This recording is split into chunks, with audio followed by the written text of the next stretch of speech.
on the same ship. So we must push one common intention. It's for a better life in the region. For we woman and we children. That must be the ambition of the Caribbean and the Caribbean and the Caribbean.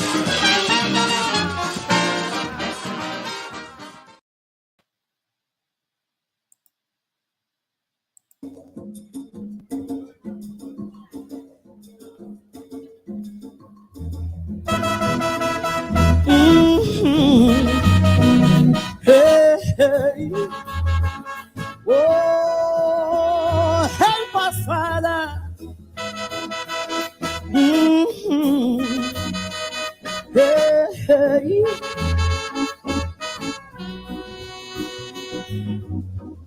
The sun rises slowly over the hills. Everywhere is gold and sunlight, but still, most lights its hotels are crowded. Their days in dark clouds are shrouded. They don't smile and they never will. Only volunteers get their fill. Empty promises is what they hear. No running water from year to year. Hearts that no one desire. That if there is a Messiah, someday he'll hear their whispered prayer. Cupboard always bare and scanty. 10 people in a one-bedroom shanty. Forced to sell on the pavement. No vacancy, no employment. Cattle fire cracker from gunshots. Blood that's low when things get hot. Afraid to look out my window to hear voices from the ghetto. Crying, crying, crying, crying, crying, crying. Voices from the ghetto. Crying, crying, crying. Hey, Lord, Lord. Crying, crying. Voices from the ghetto. Hey, hey. Oh, help us, Father. Oh, Lord.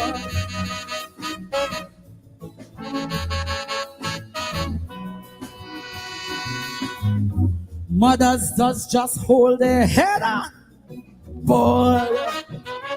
And them woman stronger than a wall. A big bush of iron she daughter. Son in jail for manslaughter.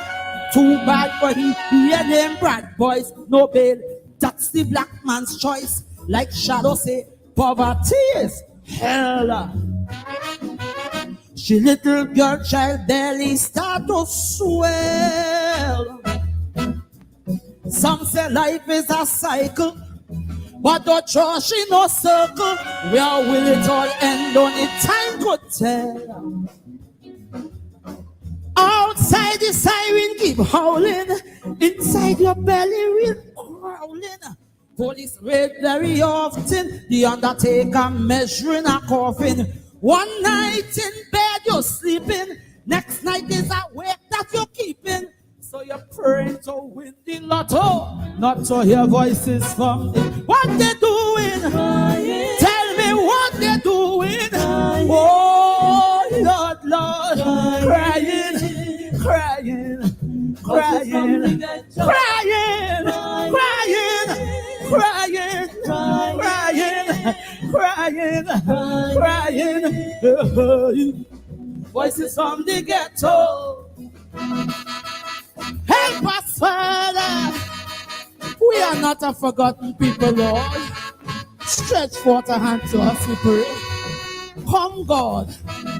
Hey, come, God. Come, God.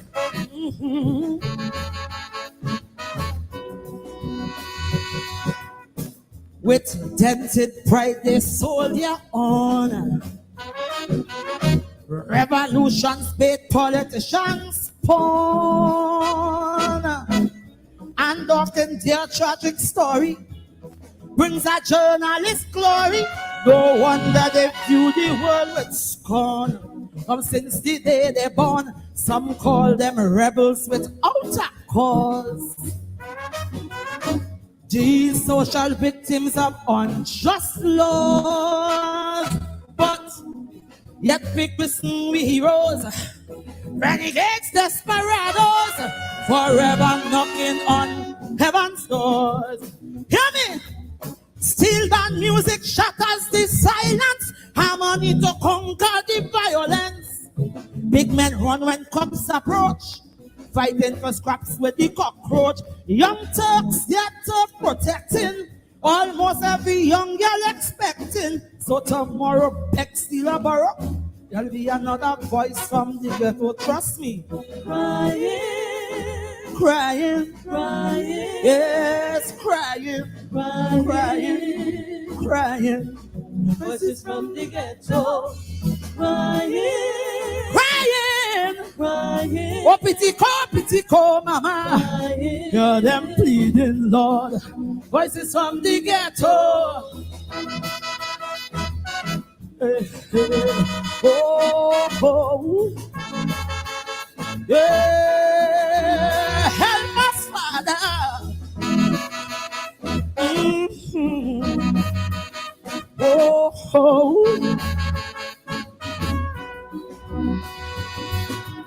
social amenities, Lord, heaven knows. Opportunities, well, them always close. Can't get work once in white collar. So if you can't stretch your dollar, it's later for you crap or smoke your pipe. You're short or dead from gripe. Life does rape dignity and pride. Children's only bitterness left inside. And every day is a hustle. Arguments are settled with muscle till you're 6 feet deep by 3 feet wide. Children should life keep on drifting. It's something they're smoking or sniffing. Or maybe they're trying to forget this life of mystery and regret. No one to come to the rescue except Capleton and Boujou. So their boomboxes they let go to drum out voices from the ghetto. Crying, crying, crying, crying, crying, crying. Voices from the ghetto. Crying, crying, yeah, crying, crying, crying, crying. Voices from the ghetto. Hey, hey. Oh Lord, help us, Father. Oh, hey, hey.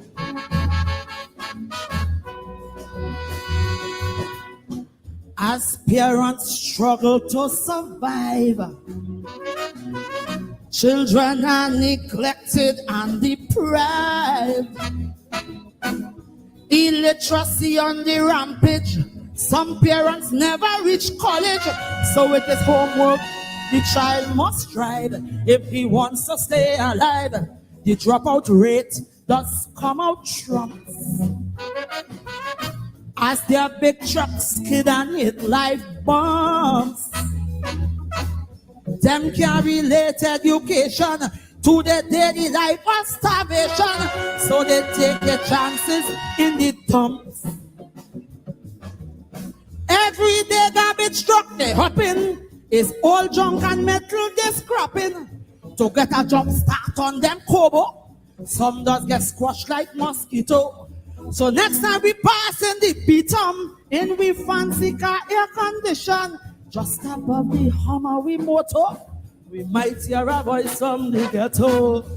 Crying, crying, crying, hey, crying, crying, crying.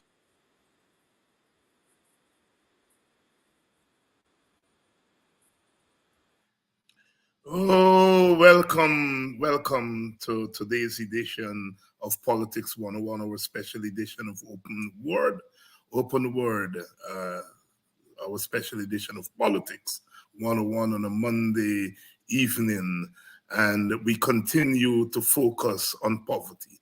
We started last week. Singing Sandra Devines, Singing Sandra, Voices from the Ghetto, a portrait of poverty. That's what that calypso is, a portrait of poverty. The Calypsonian coming at the issue from every angle. The Economist would be proud of what that calypso does in 6 verses, 5 verses. Voices from the Ghetto. A portrait of poverty. And we are focusing on poverty for the next week, because often we have our conversations about politics and we don't get to the heart of the matter. We talk about elections as an end. We want to talk about elections and all these other things as means towards that end. And one of the ends that we are talking about is ending poverty. They use a big word, you all know, alleviating poverty.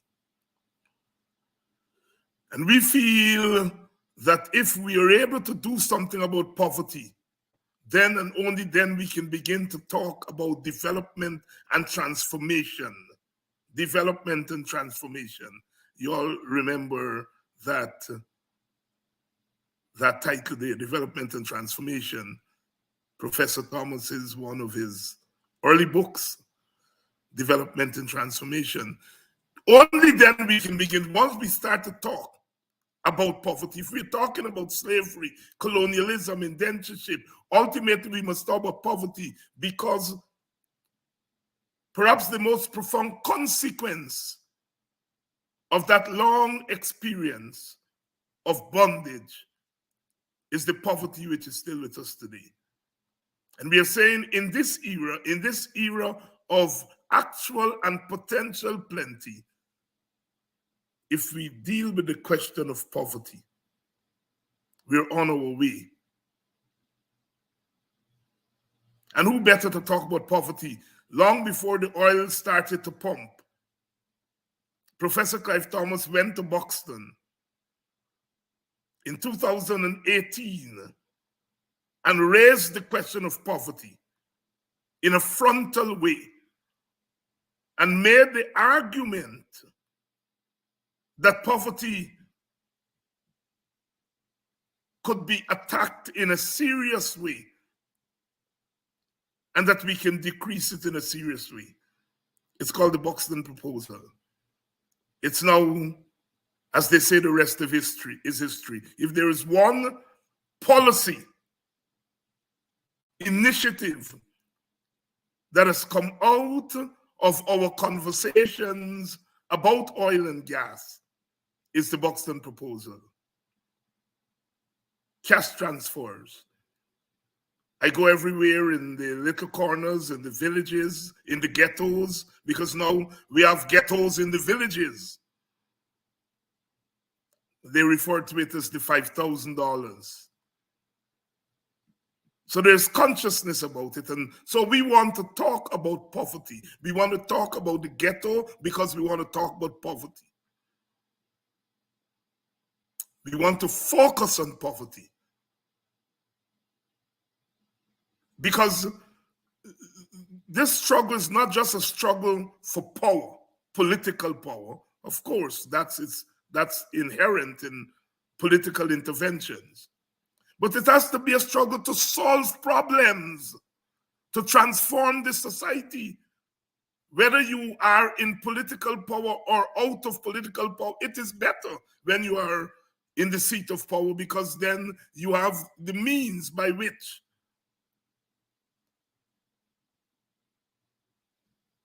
to put into practice your policies. But as a people, we have to wrap our minds around policies and solutions and ideas. That's why we're talking about poverty this week. Because we want to be real. We want to be real. And you all know on Friday when we started this conversation, we opened the phones, or testimonies of people from the ghetto, people who live poverty every day. The sister that ended with our call, and she said, a big house may fool us. That what we're calling today the working class and working classes may have to undergo some change. She said, you may have a 3-bedroom house, 10 to 15 people inside, and they're catching hell in there. And the house is not always a reflection of a lack of poverty, the size of the house. And we reference Bob Marley. The pot a bile, but the food not plenty. Rain a fall, but the dirty tough. So we're going to talk about poverty with Professor Clive Thomas tonight. And I want you all to take these conversations seriously, because we are changing the way in which we engage politics, because Guyana is changing around us, the world is changing around us.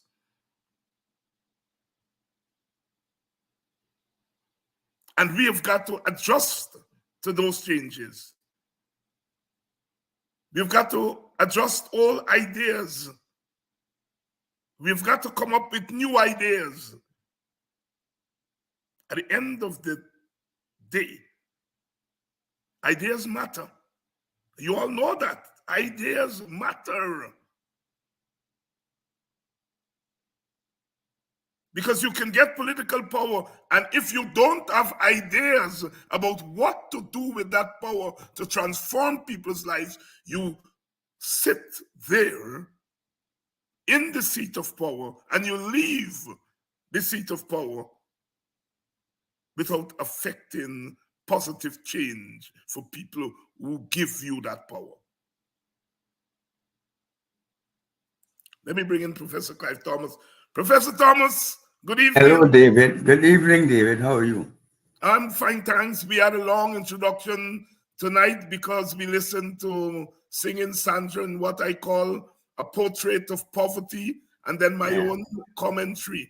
As someone who has been thinking about poverty, not just from an academic standpoint, because as you have said on this program so many times, that you come out of poverty. All of us have. Some of us have left the ghetto a little bit earlier than others, but all of us came out of poverty.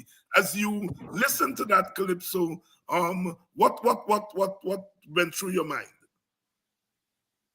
I think what went through my mind more than anything else is that Guyana is in a situation at this point in time where, with the resources that have been found in oil and gas, that we can bring every single person out of poverty, not only in Guyana, but in the rest of the West Indian nation. And I think it's a task that we should commit ourselves to undertaking. And we need a national vision and national support for undertaking that task. I think the calypso by Singing Sandra speaks to all the challenges that poor people have to suffer. And we've been suffering it for a long, long time. It has gone through many different permutations. But I think it would be a mistake on the part of those of us who are conscious of what our nation has been able to find in these discoveries of oil and gas, for us not to recognize that the region stands on the cusp of being in a position to obliterate poverty in all its main monetary dimensions from the face of the whole of the West Indian nation.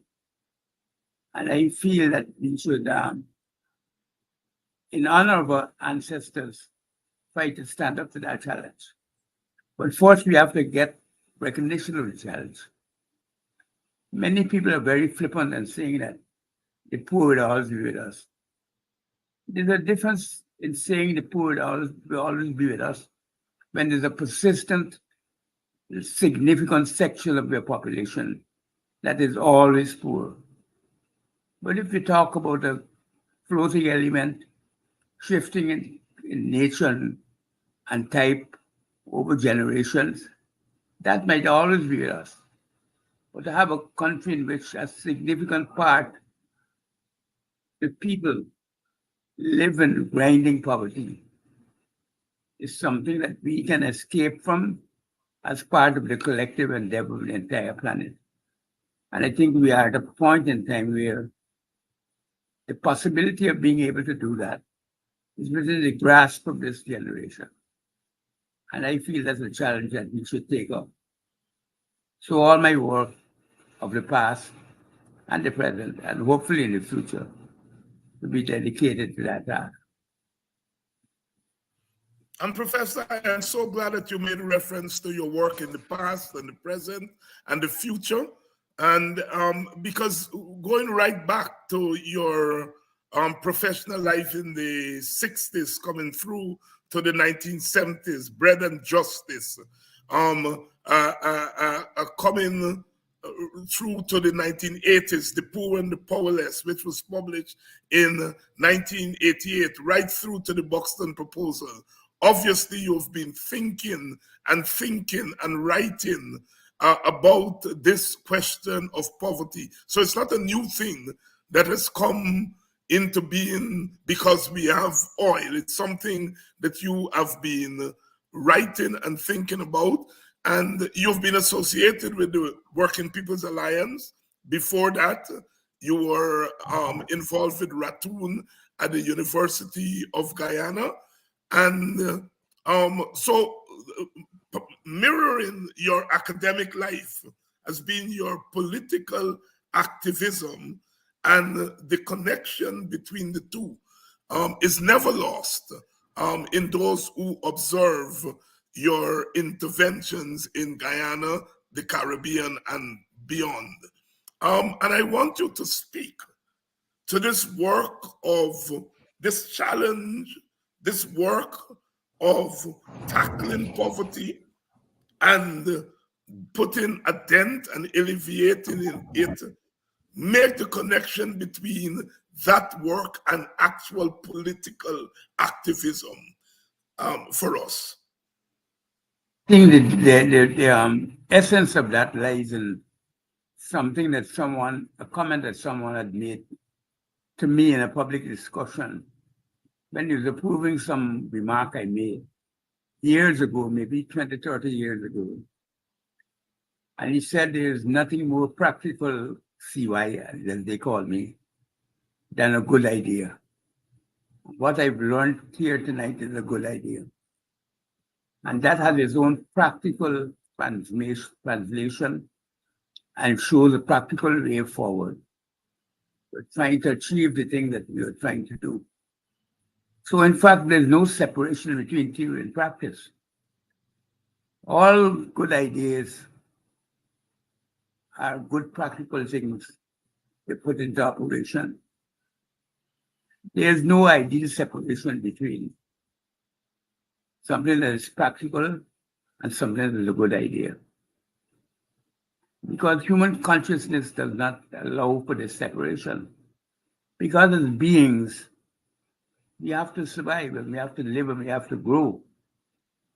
And the consciousness that we generate is the only independent product one can see in the universe that we can identify.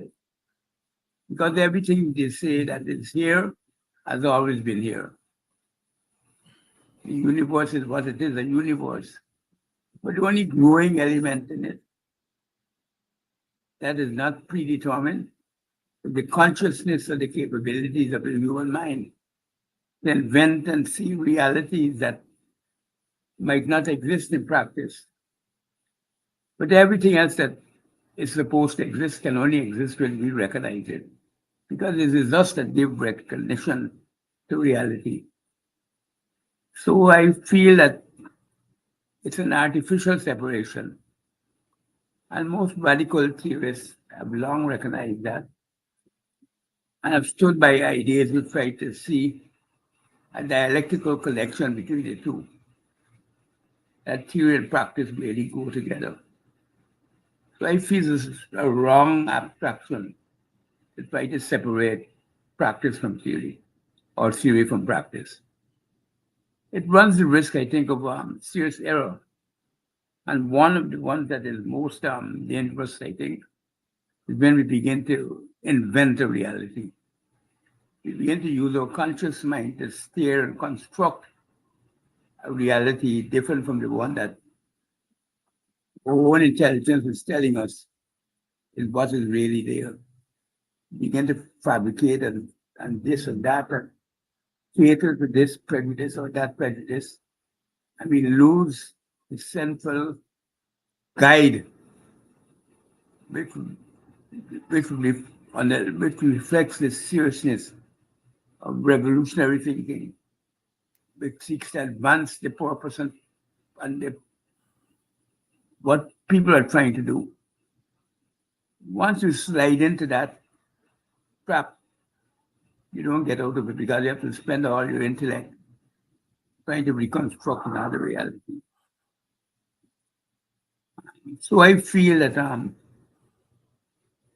recognizing this situation in Guyana is very important. And I think it's the path along which we should lead our struggles going forward. And there'll be many because a lot of people have no respect for the poor. Deep down, they think the poor people are vainglorious like themselves because it's mostly middle class people that do this. That they're willing to squander any wealth that they get. They're not serious. They prefer to go and drink and exploit rather than save the money to build the purpose of their lives with the people. Well, I could tell you I had a mother who had 7 children. 3 of us have doctorates. And she never went to high school. And she brought us up alone. So the seeds of ambition had to be there within the structure in which we're living. And we're all in different fields, and all of them share a radical political perspective. But I'm the only one who will actually engage as an activist. So I think that type of reality shows that the working class is a germ that feeds the creativity within the West Indian nation. And that we, in fact, by trying to find a way of bolstering that, removing poverty, that we are in fact doing the best thing that we could do for our people and as a nation. That's my shorthand for philosophy for what we're doing. Professor Clive Thomas here tonight. We're talking about poverty. We're covering poverty for this next week or so, putting the focus on poverty. Welcome to all of you to Politics 101 tonight, our podcast night. We are talking to Professor Clive Thomas, whether you're joining us from Guyana, inside Guyana, or outside of Guyana, the wider Caribbean, the wider West Indies. Welcome to our program tonight. Those of you who join us from the United States, it's Labor Day today. And I know in Brooklyn and Queens, you all had a ball today. And the fact that I see some of you on the program tonight, it meant that you party, but you still make time to come and engage in our mobilization and discussion. Happy Labor Day to those of you there in the United States. Welcome to those of you from Canada. From Canada, lots of you join us from Canada. Thank you all very much for coming on to Politics 101. We're covering poverty. We're talking about poverty. We are centering poverty in our discourse this week. Professor Clive Thomas, a lot of the conversation, because of events that are unfolding, have been unfolding in our country, has to do with slavery and indentureship and colonialism, the visit of the Gladstones to apologize to slavery to spark a whole brand new intervention in this long conversation about slavery and indentureship and colonialism. What I would like you to do is to make the linkage between the poverty that we are talking about today and those constructs, those systems, slavery, colonialism, indentureship, and their linkages to the poverty that we are confronting today and that we are arguing, you are arguing, can be alleviated in this era of oil and gas. First of all, I point out more than anything else that it centers not only around what Guyana is doing, what Guyana can achieve, or the vision I have for the West Indian nation, but the global community, the United Nations itself, has embarked on global negotiations, and they have come to the position that poverty is the single biggest and most urgent challenge facing humanity. It dominates the linkage to the environmental challenges because in poor countries, environmental damage comes out worse than anywhere else. It makes the linkage between a lot of deviant human behavior, crime, exploitation, people smuggling, all of these deviant behaviors that are now prevalent in the world and dominate the headlines every day. All of these things are linked to poverty, either the source for financing or a source of exploitation of countries because they do not have the resources to monitor their coastlines, to monitor their population, to track down the criminal intrigue of international harbingers of poverty. So in a sense, what I have adopted as a leading point of departure for the region and for Guyana is indeed consistent with what the United Nations itself has elevated to become the most important problem confronting the world. Even the challenges of geopolitics hinge largely around that. So I'm happy to believe that all of the leading thinkers of humanity can't be wrong. And there must be something close to the truth in what we all have come to consider as being the single biggest challenges facing humankind at this point in time. So poverty to me is not only a choice Guyana has to make, but one that is consistent with the dominant trends in international development in global agencies that we all contribute to the construction of, and the global framework for the development of humankind. So I'm happy to be joining that company. And the linkage between slavery and colonialism and poverty? It's there because those were the initial conditions of our creation as a West Indian nation. But those took place in the context of a growing capitalism and colonialism that involved countries not only being exploited, not only the countries that were being exploited, but the countries engaged in the exploitation, the countries who traded and benefited from that exploitation, the countries who brought other countries who were at that point in time not even recognized as being countries that existed into the global network of countries. Probably over 200 nations at this point in time, now in the form of nation states.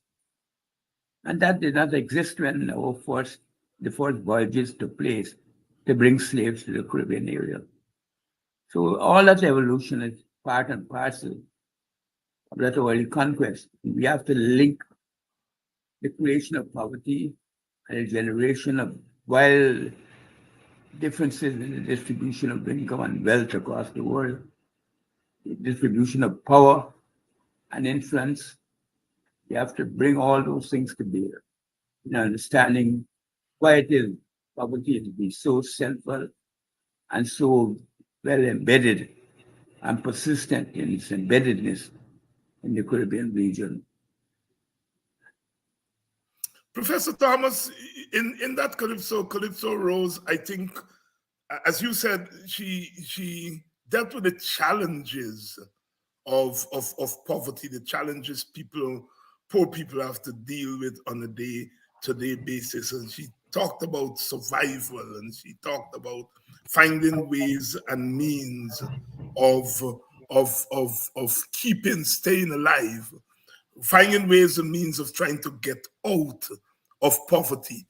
And you talked earlier about middle class biases and maybe prejudices against poor people, in the sense that poor people are painted as people who do not think about how to overcome poverty.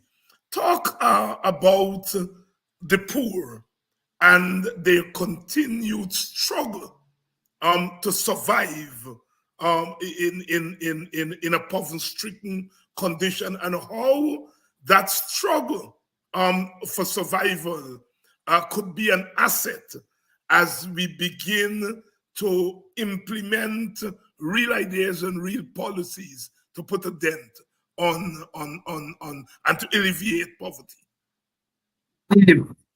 David, what people have to recognize is that the flip side of poverty is deprivation.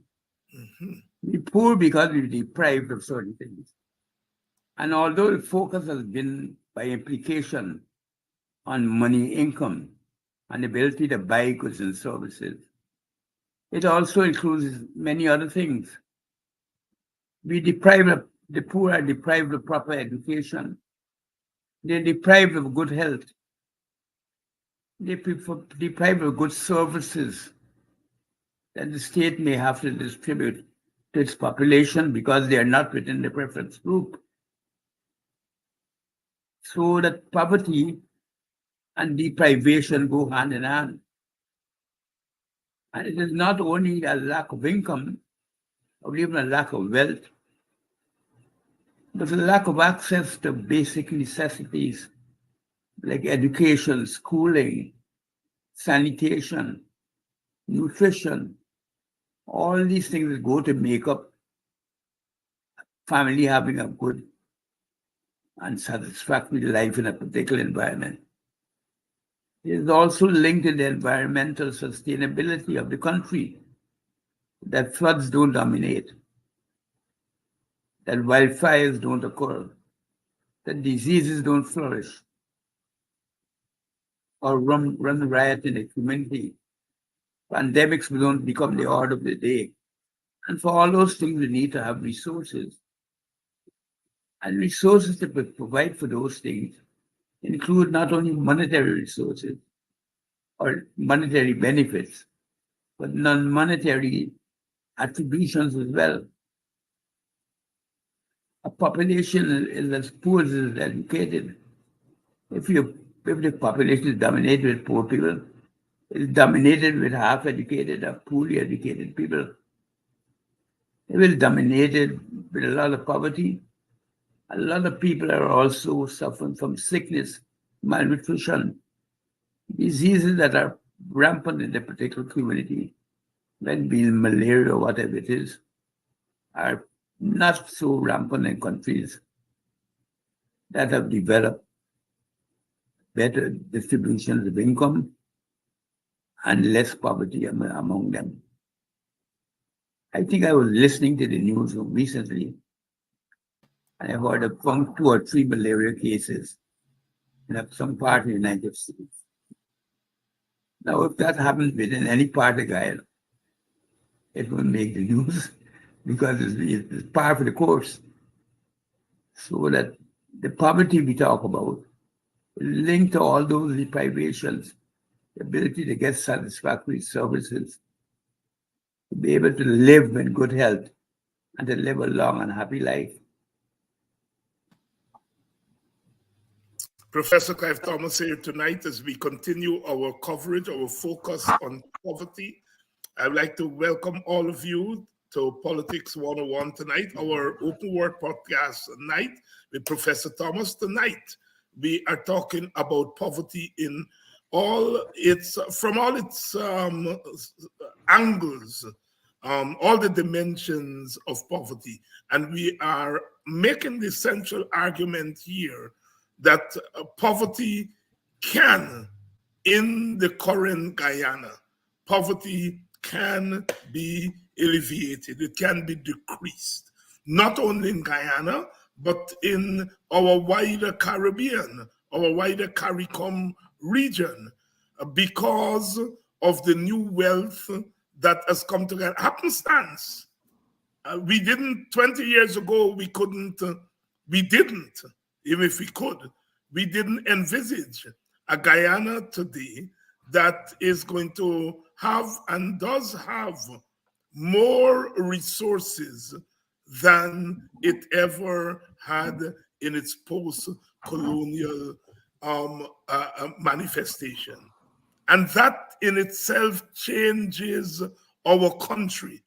In effect, what we are saying is that change is happening despite what else is happening around us. We have bad governance. David, may I add? Yes. I use the opportunity to emphasize this point.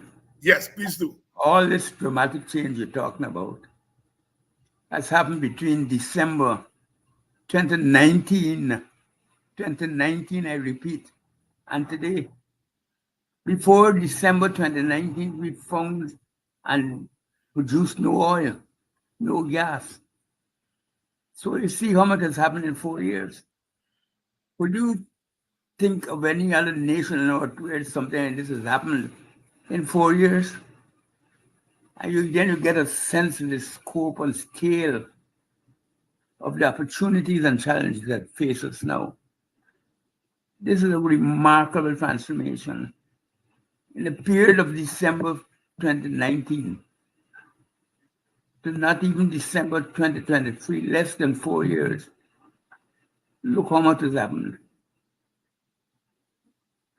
Yeah, and that profound point. People never want to reflect on that. I'm saying it is so dramatic that it almost blunts your senses. That is why I think I was having a discussion with you yesterday. When I was preparing this for a study I'm working on, and I look at it, I've always admired the United Nations Human Development Report, as most people do, because it gave the first realistic look on poverty. And when I saw the table that they published on Guyana, showing an explosive rise from having a human development index of 0.5, something, I can't remember what it was, to 0.7 plus, I can't remember what it was.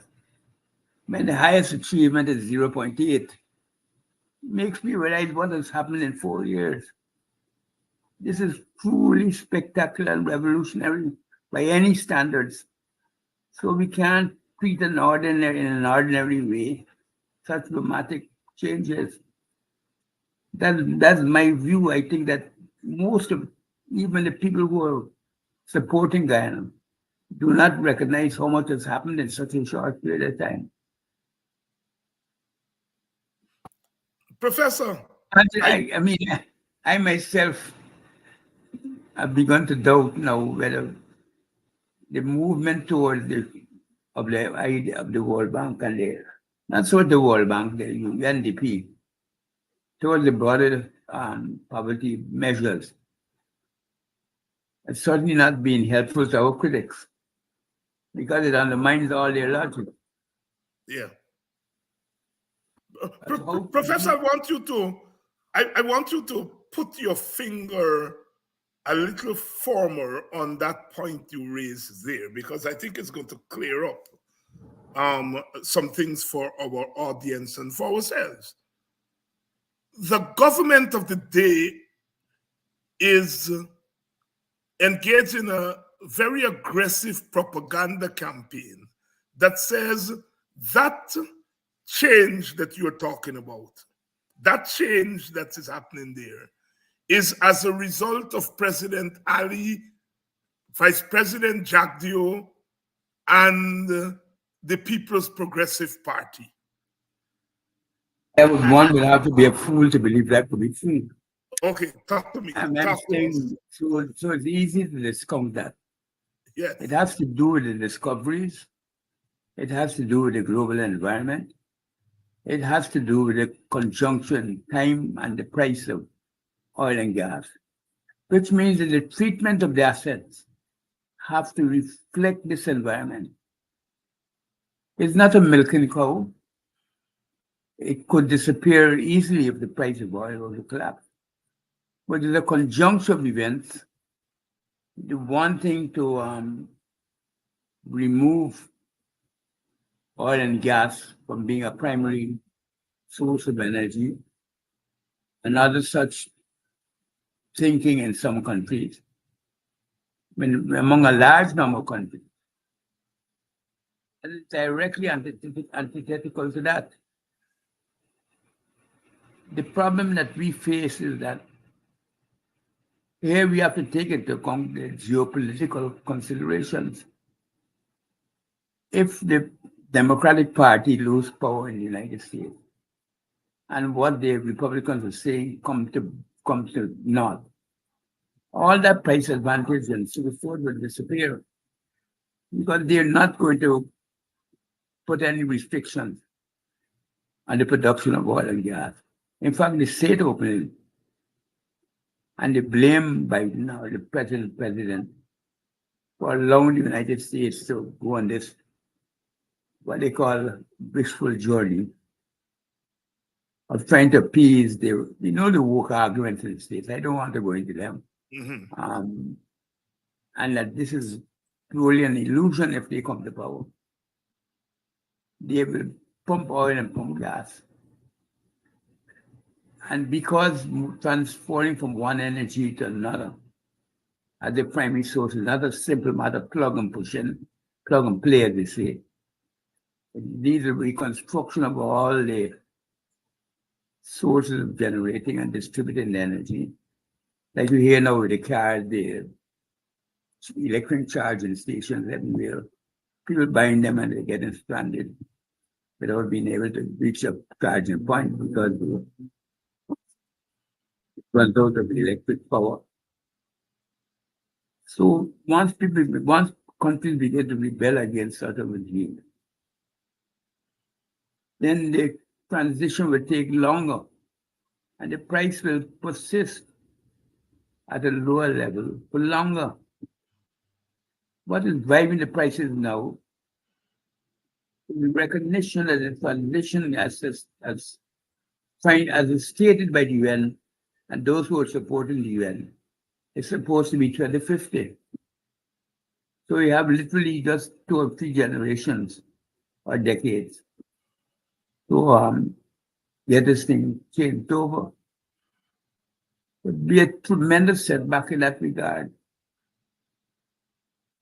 So it's an entirely new ball game we're facing. So we have to take all those considerations into account before we can dance on Happy Street. And that is why I try to exhibit caution about the misuse of the windfall gains that we get. Because the biggest tragedy would be if during this period, you pump all that money down in the hole. But there's only one way you can get out of a hole if you keep digging. Bury yourself. The last thing you should do right in the hole is to keep digging. And if they keep digging, if they get into the hole to, let's say, keep sugar going or to build another oil refinery, then we waste the surplus that we get here now. And we don't even achieve the first task, which is to eliminate poverty.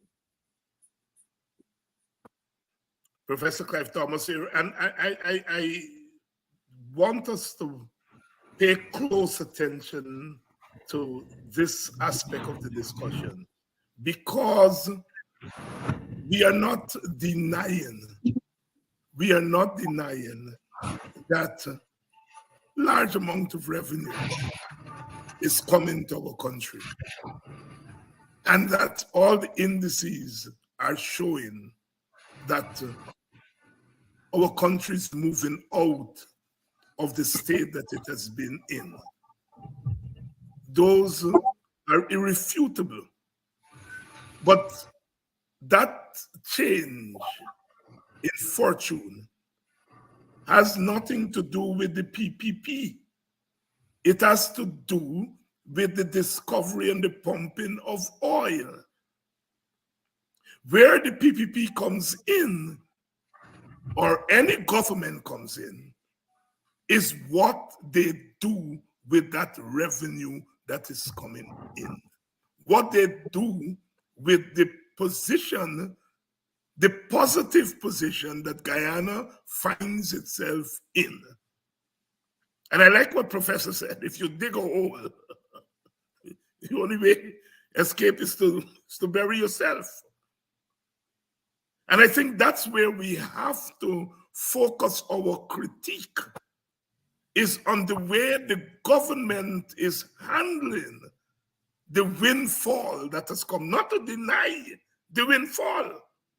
That's the argument we are making here. Eh?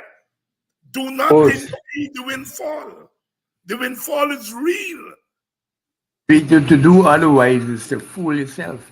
Yes. And to fool your own supporters. And what benefit from any serious political movement can come when you deceive the supporters? We see it playing out in the States with the 91 Stop the Steal trials that Trump faces now. Yeah. So the WPA is saying here, the windfall is real. Could we have gotten more? Of course, if the circumstances were different, we could get more. And we are part of the market. We are part of the whole larger way in which the industry operates. And if conditions were different, then we could get more, and so on and so forth. In spite of all of that, despite all of that, the windfall that is coming is real. And so it is what our government is doing with that windfall. What is it doing with that windfall? Is it spending on alleviating poverty? When the government presented its first budget, I remember speaking to Professor Clive Thomas, and he looked at the objectives, the 5 objectives in that first budget and the second budget. And the government stated its objectives. I remember clearly one of its objectives was something about democracy and going after people in the 2020 election. One of the objectives, none of the objective was about alleviating poverty. And I give that example to demonstrate to you where we are going with this discourse and this trajectory. What is your objective? What is your objective? Are you using the resource to keep yourself in power? Or are you rising above narrow partisanship? Or to make yourself rich. Or to make yourself rich, you and your friends. Colleague. Yes. And here is where we in the WP are urging the population to go, is to how do we, so on the one hand, we are pointing out that the government is not going in the right direction in terms of what it is doing with the windfall. But on the other hand, we are putting concrete proposals on the table. On the table. We're arguing in the public space for these ideas. We're arguing that poverty should be up there at the top drawer of the agenda. We're arguing that there are some things we must avoid. Avoid the government getting in to an oil refinery. We're arguing for a national oil company. We are putting concrete ideas on the table. If must be a critique in the government. And so that's where I want us to pay close attention to what we are advancing as far as the oil and gas industry is concerned. And that's why this series with Professor Thomas is so important. And that is why our focus on poverty is equally important. Professor, before we go, there has been a lot of talk recently about the withdrawing of oil blocks from those who were given the oil blocks, and some extensions were given,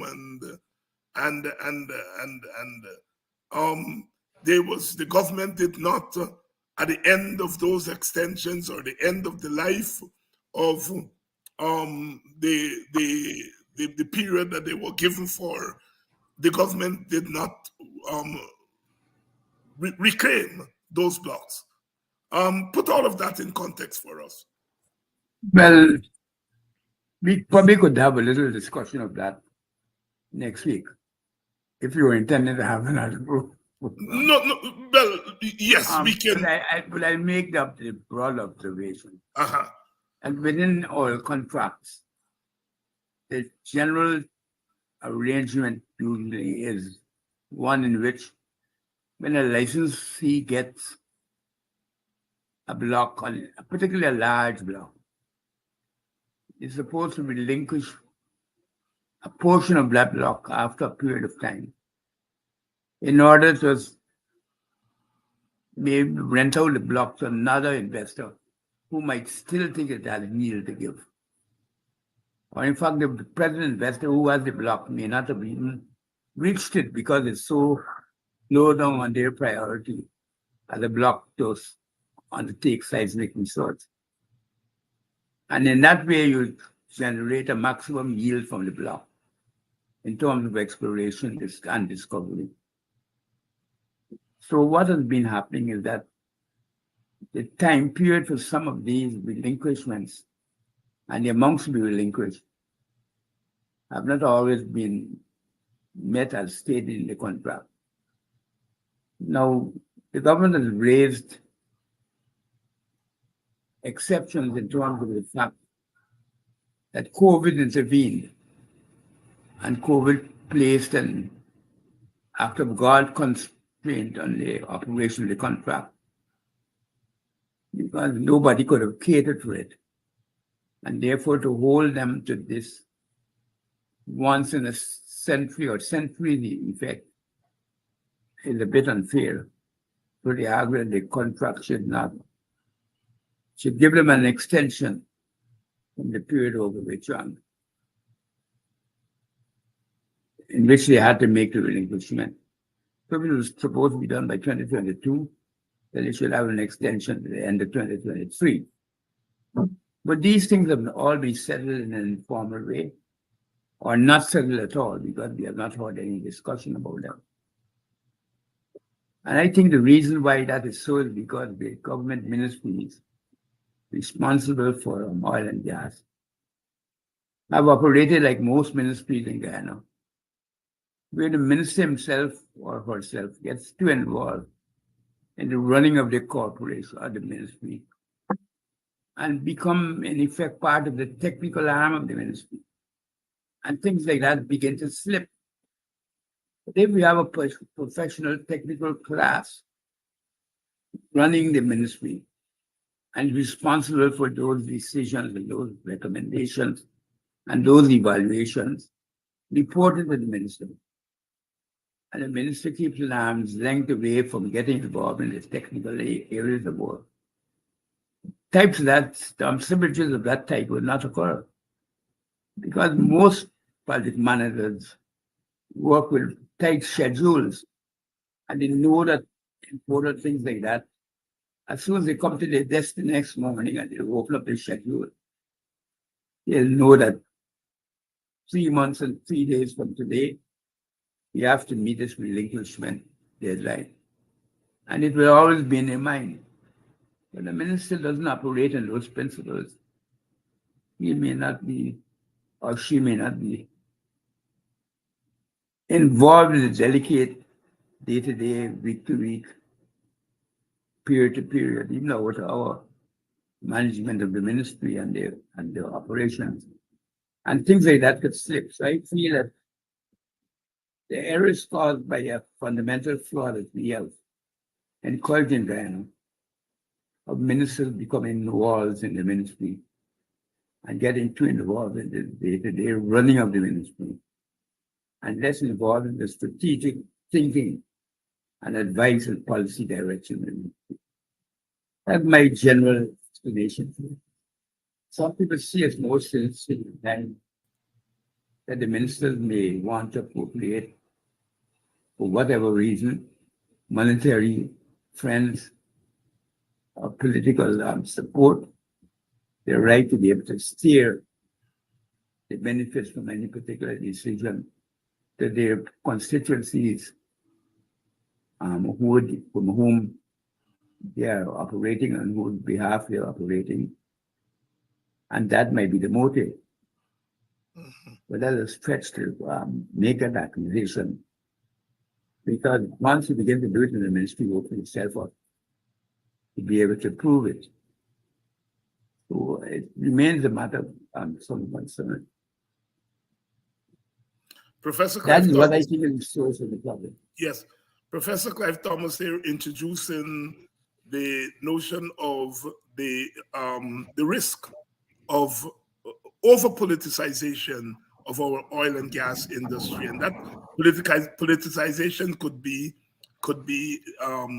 intentional and it could be unintentional, but it is obviously something that is of significance. And when we come back next week, we are going to get our teeth into that. The risk of the over politicization in a partisan way of our oil and gas industry. That risk can range from who gets the oil block. It was drawn to my attention that Vice President Jack Dio admitted that only people of one ethnicity, for example, were given license to these oil blocks. That he admitted that. Was that intentional? Was it a consequence of the broader focus of the government? We are not making any determination here, but we are making the point that the over-politicization of the oil and gas industry really could be a challenge. Professor Clive Thomas, thank you again for coming through and for bringing to bear your expertise and your reasoning on our discussion. Good evening. Thank you. And thank you all for joining us on this beautiful Monday evening. And see you all tomorrow. I don't remember who we're going to have on tomorrow. I think it might be Dr. Henry Jeffrey. But thanking all of you for joining us on our Monday edition of Politics 101, the Open Word podcast with Professor Clive Thomas, with Professor Thomas. See you all tomorrow. One race from the same place that make the same trip on the same ship. So we must push one common intention. It's for a better life in the region for we woman and we